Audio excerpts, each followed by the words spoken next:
வணக்கம் குழந்தைங்களே. இன்றைக்கி ஒரு கதை பார்க்கலாம். ஒரு வைர வியாபாரி வைரம் வச்சு வேலை செஞ்சுட்டு இருக்கும்போது ஒரு நல்ல விலை மதிப்பான வைரம் அது கீழே விழுந்துருச்சு. கீழே விழுந்த அடுத்த செகண்டு ஒரு எலி வந்து அதை முழுங்கிட்டு ஓடிடுச்சு. இவர் வீட்டில் வேறு நிறைய எலிக இருக்குது, எலி தொல்லை வேறு ஜாஸ்தி. இதில் எந்த எலி முழுங்குச்சு அப்படின்னு இவருக்கு எப்படி கண்டுபிடிக்க முடியும்?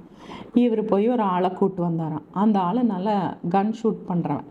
அவனை வச்சு எப்படியா இந்த எலியை பிடிச்சிடலாம் அப்படின்னு சொல்லிட்டு அவன்கிட்ட சொன்னாரான், இந்த மாதிரி ஒரு எலி வந்து கீழே விழுந்த வைரத்தை முழுங்கிருச்சு, அதை எப்படியாவது எனக்கு அடையாளம் கண்டுபிடிச்சி அதை எடுத்துக்கொடு அப்படின்னு சொன்னாராமா. அவனும் வந்து அங்கே இங்கே சேர் கடியில் டேபிள் கடியில் எல்லாம் ஷூட் பண்ணானாமா.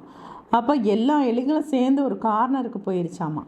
மற்ற எலிகள் எல்லாம் இந்த ஒரு எலி வைரத்தை முழுங்குச்சு பார்த்தியா, அந்த எலிக்கு மட்டும் என்னமோ பெரிய நினப்பு, என்னமோ நம்ம பெரிய சாதனை பண்ணிட்டோம் அப்படிங்கிற மாதிரி தனியாக நின்றுச்சான். அப்போ இவனுக்கு ரொம்ப வசதியாக போச்சு.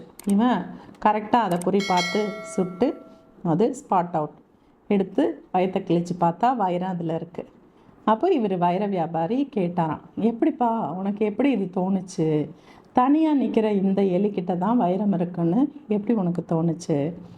இது ஒன்றும் இல்லைங்க, மனுஷர்கள் எல்லாரும் இப்படி தான் இருக்காங்க. பார்த்தா நிறையா சம்பாதிச்சவங்க வசதியாக இருக்கிறவங்க இவங்கெல்லாம் பார்த்திங்கன்னா மக்களாக பழகாமல் தனியாக ஒதுங்கி வாழ்வாங்க.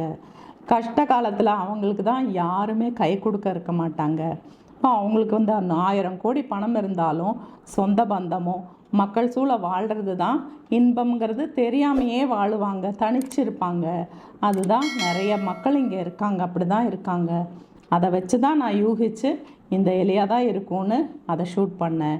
அதே மாதிரி அந்த மாதிரி தான் அந்த எலியை என்னால் பிடிக்க முடிஞ்சுது அப்படின்னு சொன்னானாமா.